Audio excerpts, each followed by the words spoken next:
Hi friends, எப்படி இருக்கீங்க? இப்போது விஜய் ட்ரிஷா இஷ்யூ தான் இன்னைக்கு டாபிக். ஓடிடாதீங்க, முக்கியமான ஒரு விஷயம் சொல்லணும், தயவுசெய்து கேட்டுட்டு போங்க.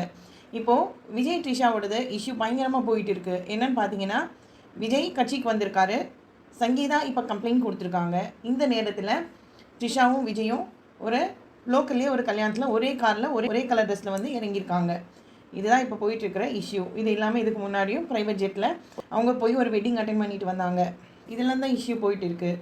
இதை வந்து ரொம்ப கேவலமாக பேசுகிறவங்க நிறைய யூடியூப் இன்ஃப்ளூயன்சர்ஸ் இதை பற்றி டிஸ்கஸ் பண்ணுறாங்க. இதில் சோகமான பாட்டு என்னென்னா, அத்தனை யூடியூப் இன்ஃப்ளூயன்சர்ஸையும் விலைக்கு வாங்கிட்டாங்க. இப்போ நிறைய பேர் பேசுறது பார்த்தீங்கன்னா ரொம்ப ரொம்ப கேவலமாக பேசுகிறவங்க. இது வந்து ஒரு ராங் அலிகேஷன். நான் வந்து அவங்க செஞ்சது கரெக்டுன்னு ஒரு நாளும் சொல்ல மாட்டேன். சங்கீதா படிப்பறிவு இல்லாதவங்க கிடையாது, வீட்டை விட்டு வெளியே வர தெரியாதவங்க கிடையாது, அவங்கக்கிட்ட வசதி இல்லை, அதனால் எனக்கு விஜயோட காரு தான் வேணும், அது இருந்தால் தான் என்னால் வெளியே போக முடியும், இப்படியெல்லாம் இருக்கக்கூடியவங்க சங்கீதா கிடையாது. விஜய் விட பெரிய கோடீஸ்வரங்க ஒரு டைமில். நல்ல எஜுகேஷன் இருக்குது, லண்டனில் இருந்திருக்காங்க, அதுக்கான திறமை இருக்குது, எல்லாம் இருக்கிற பொண்ணு தான்.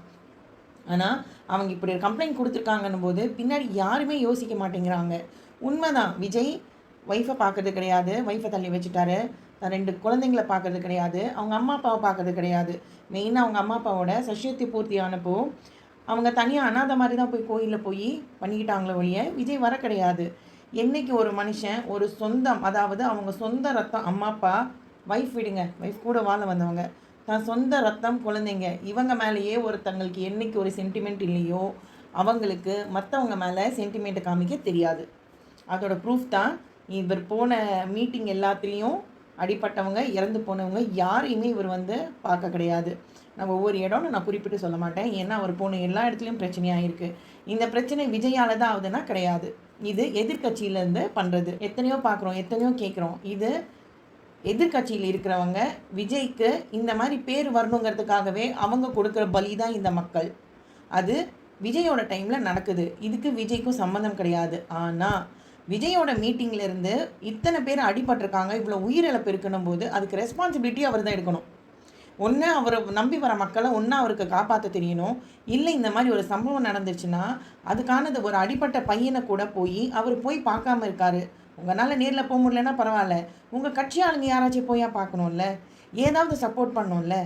ரொம்ப ஒன்றும் இல்லாத இது வந்து ஒரு நல்ல பாடம், விஜய்க்கு பின்னாடி போகிறவங்களுக்கு நல்ல ஒரு பாடம். ஏன்னா அவங்களுக்கெல்லாம் தெரிய மாட்டேங்குது. இப்போ இந்த பொண்ணுங்கள்லாம் சொல்கிறாங்க பாருங்கள், நாங்கள் அண்ணனாக வச்சுக்குவோம், தம்பியாக வச்சுக்குவோம், ஏன் முடிஞ்சால் புருஷனாக கூட வச்சுக்குவோம், அதெல்லாம் கனவே வச்சுக்காதீங்க. உங்களையெல்லாம் சீண்டி கூட பார்க்க மாட்டான் விஜய். அவனோட ஸ்டாண்டர்ட்லாம் கிடையாது, நீங்களாம் அவனோட ஸ்டாண்டர்டே கிடையாது. உங்களெல்லாம் திரும்பி கூட பார்க்க மாட்டான். நீங்கள் தான் வந்து விஜய்னு சாவுறீங்க. இன்றைக்கி நீங்கள் விஜய்க்கு சப்போர்ட் பண்ணுறது, நீங்கள் விஜய்க்கு சப்போர்ட் பண்ணல, நாளைக்கு இப்போ உங்களுக்கு கணவர் இருந்தாலோ இல்லை நாளைக்கு உங்களுக்கு கல்யாணம் ஆனாலோ உங்கள் புருஷன் உங்களை விட்டுட்டு போனால் உங்களால் ஒன்றுமே கேட்க முடியாது. உன் தலைவனே அப்படி நீ அதை சப்போர்ட் பண்ணி நின்ன, நான் போனால் என்னன்னு கேட்டுகிட்டே போவான். இவ்வளோ தான் நடக்கும். இல்லாமல் நீங்கள் நினைக்காம உங்கள் விஜய் அண்ணன் வந்து உங்களுக்கு கொடி பிடிக்க போகிறதும் கிடையாது, உங்கள் விஜய் அண்ணன் நீங்கள் சொல்கிற மாதிரி புருஷனாக வாழ்வானும் கிடையாது. உங்களை திரும்பியும் பார்க்க மாட்டான், உங்களெல்லாம் நீங்கள் நினைக்க மாதிரி பொண்டாட்டியாக திரும்பியும் பார்க்க மாட்டான். உங்கள் புருஷன் உங்களை விட்டுட்டு போகும்போதும் அந்த கட்சியும் அந்த தலைவனும் உங்களை திரும்பி பார்க்க மாட்டான். இதுதான் நடக்கும். ஒரு பொண்ணுங்க வீடியோவில் வந்து ஓப்பனாக சொல்கிறீங்களே, நாளைக்கு உங்களையெல்லாம் யார் மதிப்பா? அவன் அண்ணனாக இருப்பான், இல்லை அவன் தம்பியாக இருப்பான், ஏன் அவன் எங்களுக்கு புருஷனாக கூட இருப்பான் அப்படின்னு சொல்கிறீங்களே, உங்களுக்கெல்லாம் நாளைக்கு சொசைட்டியில் என்ன மரியாதை இருக்கும்? யார் ரெஸ்பெக்ட் பண்ணுவாங்க உங்களையெல்லாம்? என்ன மாதிரி வாழ்க்கை வாழ்றீங்க? இதை நீங்கள் சப்போர்ட் பண்ணுறீங்க, இப்படி ஓப்பனாக பேசுகிறீங்கன்னா ஃபஸ்ட்டு என்ன தெரியுமா வரும்? விஜயே அங்கே வரமாட்டான். நீங்கள் என்ன மாதிரி கேரக்டர் இருக்கிற பொண்ணுங்கன்னு தான் ஃபஸ்ட்டு வரும். நீங்கள் என்ன மாதிரி வாழ்க்கை வாழ்ந்துட்டுருக்கிற பொண்ணுங்கன்னு தான் வரும். அவன் மேடையில் ஏறி சொல்கிறான், அது என் சொந்த பிரச்சனை, நான் பார்த்துக்கேன், எனக்காக நீங்கள் சங்கடப்படாதீங்க, ஃபைட் பண்ணாங்கன்னு போது அத்தனை பொண்ணுங்க கத்துறீங்களே, நீங்கள் கத்துறது யார் தெரியுமா? அவர் சேர எடுத்து உங்கள் மூஞ்சிலே பூசிக்கிற மாதிரி. ஏன்னா ஒரு பொண்ணோட வாழ்க்கை கெட்டு போய் கிடக்கு, அது யாராக வேணா இருக்கட்டும்ங்க. நாளைக்கு அது உங்கள் அக்காவாக இருக்கலாம், உங்கள் தங்கச்சியாக இருக்கலாம், நாளைக்கு அந்த வாழ்க்கை உங்களுக்கே வரலாம். அன்றைக்கி இன்னொருத்தர் இந்த மாதிரி கற்றுனா நீங்கள் சந்தோஷப்படுவீங்களா? அதுதான் என்னோடய கேள்வி. அதனால் எது பண்ணிங்கனாலும் யோசித்து பண்ணுங்கள், உண்மை தெரிஞ்சுக்கோங்க. எக்ஸாம்பிளுக்கு நான் சொல்கிறேன், நான் ஒரு தடவை திண்டுக்கல்லில் நாங்கள் ஒரு இடத்துல ஜோசியம் பார்க்குறக்கு நாங்கள் ஒரு 2-3 ஃபேமிலி போயிருந்தோம். நாங்கள் ஒரு சின்ன ஆட்டோவில் தான் போனோம். அங்கே பஸ் ஸ்டாப்லேருந்து போகும்போது அங்கே வழியில் பிரிட்ஜு நடந்துட்டு இருந்துச்சு, பிரிட்ஜு வேலை. நடுவில் சென்ட்ரல், அதாவது ரயில்வே ட்ராக் இருந்தனால சென்ட்ரல் எப்போவுமே வந்து லேட்டாக தான் அப்ரூவல் கிடைக்கும். ஸ்டேட்டு ஃபஸ்ட்டு வேலையை முடிச்சிடும். அப்போ பிரிட்ஜ் டு பிரிட்ஜ் பார்த்தீங்கன்னா அந்த கேப் இருக்குது. என் கூட ஆட்டோவில் வந்த அந்த லேடி சொல்கிறாங்க, இதே விஜயா இருந்தானா இந்த பிரிட்ஜிலேருந்து அந்த பிரிட்ஜுக்கு தாண்டியிருப்பான், நம்மங்கிறதுக்கு இப்படி போகிறோம்னு சொன்னாங்க. அப்போது எவ்வளவு முட்டாள்தனமான நம்பிக்கை வச்சுருக்காங்க பார்த்துக்கோங்க விஜய் மேலே. இவ்வளோ முட்டாள்தனமாக நீங்கள் நம்பிக்கை ஒரு ஃபேனாக இருக்கலாம். ஆனால் ஒரு நாட்டை ஆள்றதுக்காகலாம் நீங்கள் வந்து உங்கள் முட்டாள்தனத்தை காமிக்கக்கூடாது. நீங்கள் ஒரு விஷயம் இதே டிஎம்கேவே சொல்கிறேன், இந்த 5 வருஷம் டிஎம்கேனால் படாத பாடு கிடையாது. சின்ன தொழிலில் இருக்கிறவங்கலேருந்து பெரிய தொழிலில் இருக்கிற வரைக்கும் ஒரு சாதாரண வீட்டிலேயே நீங்கள் எடுத்துக்கோங்க, எல்லார் வீட்லேயும் இருக்கும். வேலையெல்லாம் தொழில் விட்டுருங்க, எல்லார் வீட்லேயும் இருக்கும். உங்கள் வீட்டில் அரிசி பருப்பு வாங்குறீங்களா? பருப்பு 5 வருஷத்துக்கு முன்னாடி என்ன ரேட் இருந்தது? பருப்பு இன்றைக்கி என்ன ரேட் இருக்குது? நீங்கள் சாதாரணமாக ரெகுலராக யூஸ் பண்ணுறது சொல்கிறேன். காய்கறி எடுத்துக்கோங்க. நீங்கள் அன்றைக்கி 1 கிலோ பீன்ஸ் என்ன வாங்குனீங்க, இன்றைக்கி 1 கிலோ பீன்ஸ் எவ்வளோக்கு வாங்கிட்டு இருக்கீங்க? இப்படி நீங்கள் அன்றாடம் நீங்கள் யூஸ் பண்ணுற ஐட்டம்ஸையே நீங்கள் எடுத்துக்கோங்க. அவங்க மட்டும்தாங்க வாழ்வாங்க. உண்மை தெரிஞ்சுக்கோங்க. அவங்க மட்டும்தான் வாழ்வாங்க, உங்களை வாழ வைக்க மாட்டாங்க. அவங்களுக்கு நல்லா தெரியுங்க பீப்புளுக்கு ரொம்ப ஷார்ட் மெமரின்னு. அதனால தான் 5 வருஷத்தில் 4.5 வருஷம் நான் என்ன பண்ணாலும் இந்த 6 மாதத்தில் நான் அதுங்களுக்கு காசு தூக்கி வீசிட்டேன்னா பொறுக்கிட்டு நம்ம மேலே குத்துங்கிறது தான் அவங்களோட எண்ணம். அதுக்கு ஏங்க மக்கள் நம்ம வந்து ஆமாங்கிற மாதிரி வழி வைத்து நின்றுட்டு இருக்கோம்? இன்றைக்கி அவங்க 1000 ரூபா கொடுத்தாங்க, 2500 ரூபா கொடுக்குறாங்க, இனி 5000 ரூபா கொடுக்குறாங்க, இன்னும் 10,000 ரூபா கூட கொடுப்பாங்க. அது இல்லாமல் பேச்சு வந்துட்டு தான் இருக்குது. அப்படி இருக்கும்போது நீங்கள் வந்து ஏன் உங்கள் சொந்த வாழ்க்கை நடைமுறை இது உங்கள் பிள்ளைங்களோட வாழ்க்கை இருக்குங்க, உங்கள் வாழ்க்கை இருக்குது, உங்கள் பிள்ளைங்களோட வாழ்க்கை இருக்குது. இப்போயே ஒரு மிடில் கிளாஸ் ஆளுங்களே வந்து கொஞ்சம் லோவர் மிடில் கிளாஸுக்கு தான் போராடிட்டு இருக்காங்க. அவங்களால அப்பர் மிடில் கிளாஸ்க்கு போராடி வர முடியல. லோவர் மிடில் கிளாஸ் போயிடக்கூடாதேன்னு போராடிட்டு இருக்காங்க. அதே மாதிரி லோவர் மிடில் கிளாஸை நினச்சி பாருங்கள் அவங்க எப்படி வாழ்வாங்கன்னு. இன்றைக்கி 100 120 ரூபா கொடுத்து 1 கிலோ பருப்பு வாங்கி அவங்களால சாப்பிட முடியுமா? இப்போது நம்மளுக்கு ரேஷன் கடையிலேருந்து நிறைய பேர் வாங்குறாங்க. ஒரு டைமில் நிறைய பேர் வாங்காமல் இருந்தாங்க. இப்போ அரிசி பருப்பு சேமியான்னு நிறைய பேர் வாங்கிட்டு போகிறாங்க. இது எல்லாமே பார்த்திங்கன்னா இப்போ மிடில் கிளாஸ் பீப்புளும் நிறைய பேர் வாங்கி யூஸ் பண்ண ஆரம்பிச்சிட்டாங்க. இதுதான் இன்றைக்கியோட நிலைமை. ஏன்னா கடையில் கொடுத்து நம்ம வந்து அவ்வளோ ஒரு முதல்லலாம் பார்த்திங்கன்னா 4000 ரூபா 5000 ரூபாய்க்கு எடுத்துகிட்டு போனோன்னா 3 மாதம் ப்ரொவிஷன் வாங்கிட்டு வரலாம். இன்றைக்கி அதே 3 மாதம் ப்ரொவிஷன் வாங்குறதுக்கு கிட்டத்தட்ட 10,000 12,000 ரூபா தேவைப்படுது. நம்ம ரெகுலர் வீட்டில் யூஸ் பண்ணுற ப்ரொவிஷன் இது கொஞ்சம் ஹைஃபை ப்ரொவிஷன் வச்சுக்கோங்க. ஏன்னா நம்ம கொஞ்சம் பாதாம் பிஸ்தா கொஞ்சம் ஹெல்த் ட்ரிங்க்ஸு இதெல்லாம் வாங்குவோம். இது இல்லாமல் ஒரு நார்மல் ப்ரொவிஷனே ஒருத்தவங்க வாங்கணும்னு இருந்தாலும் குறைஞ்சது 8,000லேருந்து 9,000 ரூபா தேவைப்படுது நம்மளுக்கு ப்ரொவிஷன் வாங்குறதுக்கு, 2 மாதம் ப்ரொவிஷன் வாங்குறதுக்கு. ஸோ இதுதான் நம்மளோட நிலைமை. 10,000 ரூபா 15,000 ரூபா இன்றைக்கும் சம்பளம் வாங்குறவங்க வீட்டு வாடகை கொடுத்து இந்த 4,000 ரூபா 5,000 ரூபாய்க்கு ப்ரொவிஷன் வாங்கி அவங்களோட பெட்ரோல் ட்ராவல் எக்ஸ்பென்சஸ் எல்லாம் எடுத்து, குழந்தைங்களோட எஜுகேஷன் எக்ஸ்பென்சஸ், அவங்க மெடிக்கல் எக்ஸ்பென்சஸ் எல்லாம் எடுத்து, அவங்க பேரண்ட்ஸோட மெடிக்கல் எக்ஸ்பென்சஸ் எல்லாம் எடுத்து, இதில் அவங்க சேவிங்ஸ் எல்லாம் ஒன்றுமே இல்லாமல் அவங்க வாழ்கிற அந்த நிலைமையை யோசித்து பார்த்துட்டு இந்த தடவை ஓட்டு போடுங்க. விஜய் மாதிரி ஒரு ஆள் வந்தாலும் இந்த தமிழ்நாடு வாழாது. அதே மாதிரி டிஎம்கே மாதிரி ஒரு ஆள் வந்தாலும் தமிழ்நாடு வாழாது. இதே டிஎம்கேயில் ஏதாவது ஊரில் நல்ல தலைவன் இருக்கானா, நான் எந்த கட்சிக்கும் நான் பேச மாட்டேன், நான் எந்த கட்சி ஆளும் கிடையாது, சரிங்களா? ஆனால் உங்கள் ஏரியாலேயே இதே டிஎம்கேவோட ஆளாகவே இருக்கட்டும், அவர் ரொம்ப நல்லவர், மக்களுக்காக ரொம்ப நல்லது பண்ணுவாருன்னா அவருக்கு குத்துங்க. அந்த மாதிரி ஆளுங்களை கொண்டு வாங்க. உங்கள் ஏரியாவுக்கு யார் நல்லவங்களோ அவங்கள பார்த்து குத்துங்க. அது இல்லாமல் நாங்கள் பரம்பரையாக ஏடிஎம்கேக்கு போட்டவங்க, நான் ஏடிஎம்கேக்கு தான் போடுவேன், நான் பரம்பரையாக டிஎம்கேக்கு போட்டவங்க அதனால் டிஎம்கே தான் போடுவேன், நாங்கள் பல தலைமுறை எங்கள் குடும்பம் மொத்தமாகவே நாங்கள் காங்கிரஸ் தான் அதனால் காங்கிரஸில் போடுவோம், இப்போ வந்து விஜயோட ஃபேனு நான் விஜய்க்கு தான் குத்துவேன். இந்த மாதிரி எந்த சென்டிமெண்ட்டும் தயவு செய்து வச்சுக்காதீங்க. ஏன்னா நம்ம தமிழ்நாடு எங்கே போயிட்டு இருக்குன்னு உங்களுக்கே தெரியும். எந்த கட்சி பின்னாடியும் போகாதீங்க. எந்த கட்சியாக இருந்தாலும் பரவாயில்லை. உங்கள் இடத்துல உங்கள் ஏரியாவில் இருக்கிறவங்க நல்லவங்களாக இருந்தால் உங்கள் ஏரியாவில் நிற்கிறதுல எப்படியும் 2-3 பேராவது ஒரு 5-6 பேராவது நிற்பாங்க. அதில் உங்களுக்கு நல்லது பண்ணுறவங்க யாரோ அவங்கன்னு பார்த்து குத்துறது தான் எனக்கு தெரிஞ்சு சரியாக இருக்கும். இது என்னோட கருத்து. இப்படி தான் பண்ணுங்கன்னு நான் சொல்ல மாட்டேன். ஆனால் ஒன்று மட்டும் கண்டிப்பாக சொல்கிறேன். நீங்கள் யாருக்கு போட்டிங்கன்னா உங்கள் தலைமுறை வாழும். உங்கள் வீட்டில் நீங்கள் 3 நேரமும் நல்லபடியாக சாப்பாடு சாப்பிட முடியும். உங்கள் குழந்தைங்களுக்கு நல்ல எஜுகேஷன் கொடுக்க முடியும். உங்கள் ஃப்யூச்சருக்கு நீங்கள் ஒரு 4 காசு சேர்த்து வைக்க முடியும். உங்கள் ஃபேமிலியை ஹெல்த்தியாக பார்த்துக்க முடியும். இது யாருக்கு தர முடியுமோ தயவு செய்து அவங்களுக்கு ஓட்டு கொடுத்துங்க. அவ்வளோதான் நான் சொல்லுவேன். தயவு செய்து பிஜேபி தான் போகணும், எனக்கு டிஎம்கே தான் போகணும், இல்லை எனக்கு ஏடிஎம்கே அவர் நல்லவர் விவசாயி அவருக்கு போடலாம், இந்த எந்த சென்டிமெண்ட்டும் நான் வச்சுக்க மாட்டேன். ஏன்னா என் குடும்பம் வாழணும், என் தலைமுறை வாழணும், நம்ம பிள்ளைங்க வாழணும். இவ்வளோதான் அதில் இருக்குது. இந்த விஜய்க்கு பின்னாடி இப்போ நிறைய யூடியூப் இன்ஃப்ளூயன்சர்ஸ் பார்த்தீங்கன்னா, அத்தனை இன்ஃப்ளூயன்சர்ஸையும் ஒவ்வொரு கட்சிங்க வாங்கிட்டாங்க. விஜய் பாதி வாங்கிட்டாரு, பாதி டிஎம்கே வாங்கிடுச்சு, 1, 2 அங்கிட்டு இங்கிட்டுன்னு தான் போயிட்டு இருக்காங்க. ஆனால் இந்த மாதிரி விலைக்கு போன இன்ஃப்ளூயன்சர்ஸை தயவு செய்து அவங்க வீடியோஸையே நீங்கள் பார்க்காதீங்க. ஒருத்தர் சொல்கிறாரு, விஜய் கூட வந்து த்ரிஷா ஒரு பாட்டுக்கு நடித்தாங்க, அதே மாதிரி ஒரு பாட்டுக்கு வந்து லிப்லாக் பண்ணாங்க, அவங்க மாமா வேலை பார்க்குறாங்க. அது அவங்க ப்ரொஃபஷ்னலுங்க. இட் இஸ் ஒரு ப்ரொஃபஷ்னலையும் பொலிட்டிக்கலையும் பர்சனல் லைஃப்பையும் ஒன்றா மிக்ஸ் பண்ணி பேசுகிற ஒருத்தங்க கருத்தை நம்ம எப்படி எடுத்துக்க முடியும்? சுச்சின்னு சொல்லிட்டு நீங்கள் பார்த்துருப்பீங்க.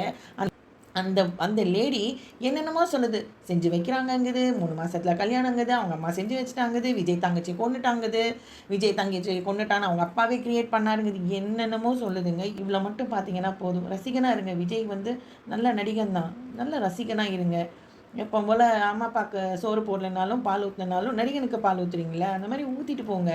ஆனால் இந்த மாதிரி ஆளுங்களெல்லாம் கொண்டு வந்து மொத்த நாட்டுக்கும் பால் ஊற்றாதீங்க. ஏன்னா இதில் நிறைய உயிர் சம்மந்தப்பட்டது இருக்குது. இப்போ ஓட்டிங் பண்ணுற ரைட் டைம் வந்திருக்கு. யோசிங்க. சொந்த குடும்பத்தையும் சொந்த ரத்தத்தையும் பார்க்காத ஒருத்தர், கண்டிப்பாக சொல்கிறேன், உங்களை பார்க்க மாட்டாங்க. சொந்த வாழ்க்கையில் நான் பார்த்துருக்கிறது, ஒரு கேடு கெட்ட வாழ்க்கையை வாழற ஒரு பொம்பளைக்கு அவள் கூட இருக்கிற எல்லாருமே கேடு கெட்டவங்களாக தான் இருப்பாங்க. அவங்க கூட ஒரு நல்லவங்க ஒரு ஃப்ரெண்டாக இருக்க மாட்டாங்க. இது நான் என் சொந்த வாழ்க்கையில் நான் என் கண்ணு முன்னாடி இந்த மாதிரி நான் 2, 3 பேர்த்த நான் பார்த்துருக்கேன். ஒரு கெட்ட எண்ணம் இருக்கிற அந்த பொண்ணுக்கு கூட இருக்கிறவங்க கெட்ட எண்ணம் இருக்கிறவங்களா தான் இருக்காங்க. அவங்க கூட ஒரு நல்லவங்களை நான் அவங்களுக்கு நட்பாக நான் பார்த்ததில்ல. இது பேசிக் சைக்காலஜி. அப்படி இருக்கும்போது விஜய்க்கு இருக்கும்போதே இன்னொரு பொண்ணு கூட அவர் சுற்றிட்டு இருக்காரு. இதெல்லாம் சினிமாவில் ரொம்ப சகஜம், ரொம்ப ரொம்ப சகஜங்க சினிமாவில் இதெல்லாம். ஆனால் அவர் இப்போ பொது வாழ்க்கையில் வந்ததுக்கப்புறம் தான் அது நம்மளுக்கு பிரச்சனையாகுது. அதுவும் சங்கீதா கம்ப்ளைண்ட் கொடுக்கலன்னா பிரச்சனை இல்லை. ஆனால் த்ரிஷாங்கிற ஒரு லேடி, அவள் யார் எப்படிப்பட்டவன்னு எல்லாத்துக்குமே தெரியும். ஏன்னா எத்தனையோ ஃபேஸ்புக்கில், எக்ஸாம்பிளுக்கு சொல்கிறேன், ஃபேஸ்புக்கில் எத்தனையோ ஆக்ட்ரஸோட ஃபோட்டோஸ் வரும், வீடியோஸ் வரும். அந்த கமெண்ட்ஸ் எல்லாம் ரீட் பண்ணி பாருங்கள். சில கமெண்ட்ஸ் எல்லாம் அவ்வளோ அழகாக இருக்கும் படிக்கிறதுக்கு. ஆனால் த்ரிஷாவோட ஒரு வீடியோவில் கூட நீங்கள் போய் நல்ல கமெண்ட்ஸ் பார்க்க முடியாது.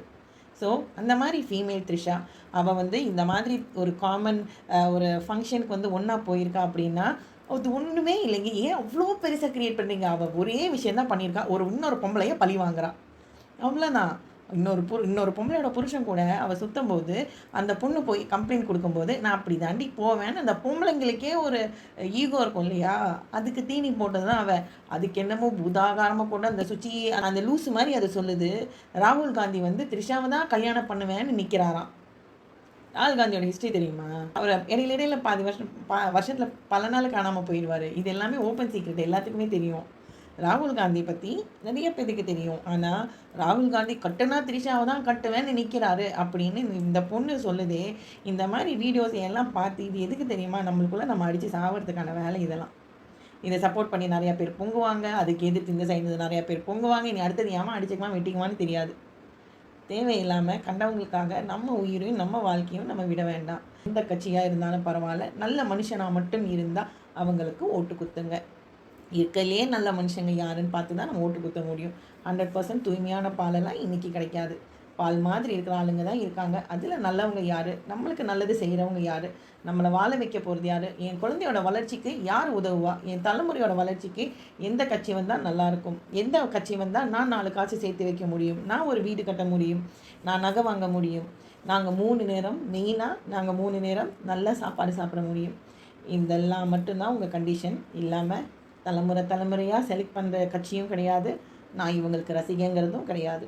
இல்லை இன்ஃப்ளூயன்சரோட பேச்சு தான் கேட்பேன் அப்படின்னு, இன்ஃப்ளூயன்சரோடது நான் பார்ப்பேன் அப்படின்னு இருந்ததுன்னா பாருங்கள். ஆனால் கட்சி சார்ந்த இருக்கிற இன்ஃப்ளூயன்சரோடது பார்க்காதீங்க. ஏன்னா சாதாரணமாக இருக்கிற ஒரு மனுஷன் இவங்களோடதெல்லாம் கேட்டால் அவங்க ரத்தத்தில் கொலை வெறி ஏறுது. அந்தளவுக்கு அவங்க வந்து பேசுகிறாங்க. ஆனால் இப்போ பார்த்தீங்கன்னா நிறைய இந்த போஸ் மாதிரி ஆளுங்க, போஸ் எல்லாம் சின்ன சின்ன நடிகை, அவந்தாலாம் வந்து என்ன இருக்குது நீ பேசுகிறாருன்னு தெரியல. அவந்தாலாம் சொன்னால் யார் கேட்க போகிறா? ஆனால் அந்த ஆள் பேசுறதை பார்த்தீங்கன்னு வச்சுக்கோங்களேன், அவ்வளோ அப்படி கேவலமாக பேசுகிறாங்க.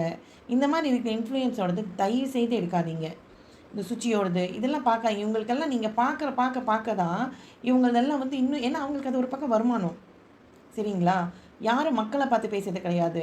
யாரோ நான் இது வரைக்கும் பார்த்ததில்ல. நான் சொன்னேன், நானும் எத்தனையோ வீடியோஸ் நான் பார்த்துருக்கேன்னா, வாட் தே ஸ்பீக் அப்படின்னு எனக்கு இப்போ இந்த மெசேஜ் நான் கொடுக்கணும்னா நானும் 10 வீடியோஸை பார்க்கணும். ஏன் இவ்வளோ கேவலமாக பேசுகிறாங்க, மக்களை திசை திருப்ப பார்க்குறாங்க, மக்களை வெறியேற்ற தான் பார்க்குறாங்க. இவங்க இப்படி பண்ணுறதுனால என்ன தெரியுங்களா ஆகுது, மக்களுக்கு உண்மை போய் சேர மாட்டேங்குது. மக்களுக்கு இதுதான் சரி, இதுதான் தப்புன்னு பிரித்து பார்க்கக்கூடிய மென்டாலிட்டி அவங்களுக்கு வராத நிலைமையில தான் அவங்க பேசுகிறாங்க.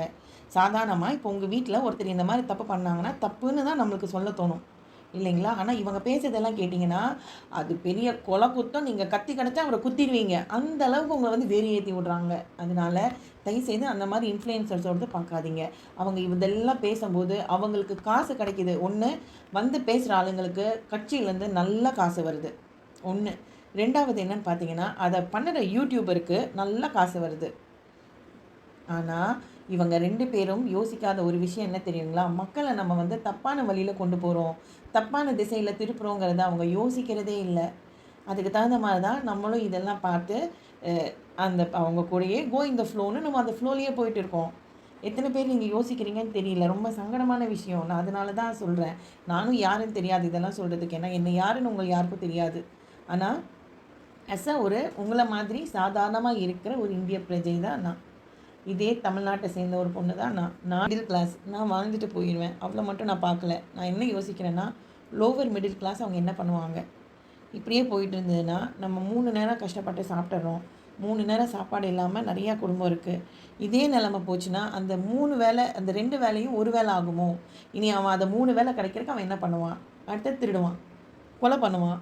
இப்போ நிறைய திருட்டு நடக்குது இல்லையா? இதெல்லாம் தான் சமூகத்துக்குள்ளே நடக்கும்.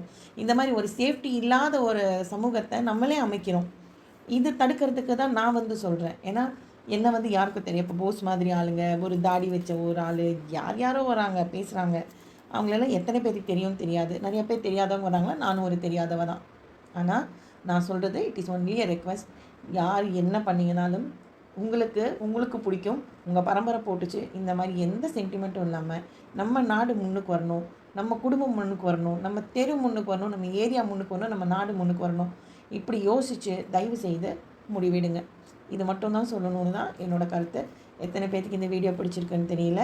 வீடியோ பிடிச்சிருந்ததுன்னா லைக் பண்ணுங்கள், ஷேர் பண்ணுங்கள். இந்த விஷயம் மற்றவங்களுக்கும் போய் சேரட்டும். ஏன்னா நானும் நல்லா இருக்கணும், நீங்களும் நல்லா இருக்கணும். நாளைக்கு நம்ம எல்லாரோட குழந்தைகளும், நம்மளோட அடுத்த தலைமுறையும் நல்லா இருக்கணும். எல்லோரும் கொடுக்குற பொய் வாக்குறுதியை கண்டு யாரும் ஏமாறாதீங்க. போன 4 வருஷம் நீங்கள் அனுபவித்தது என்னங்கிறத, இந்த ஆட்சியில் கடந்த வருஷங்கள் நீங்கள் அனுபவித்தது என்ன அப்படிங்கிறத தயவுசெய்து யோசித்து பார்த்துட்டு முடிவெடுங்க. அது நீங்கள் எந்த கட்சியாக இருந்தாலும் எந்த கவலையும் இல்லை. நம்ம நல்லா இருக்கணும். அது மட்டும்தான் என்னோடய இன்டென்ஷன். உங்களுக்கு பிடிச்சிருந்துன்னா இந்த வீடியோவை லைக் பண்ணுங்கள், ஷேர் பண்ணுங்கள். நிறையா பேர் தெரிஞ்சுக்கிட்டும் என்னோடய சேனலை சப்ஸ்கிரைப் பண்ணுங்கள். தேங்க்யூ. மீண்டும் அடுத்த வீடியோவில் சந்திக்கலாம்.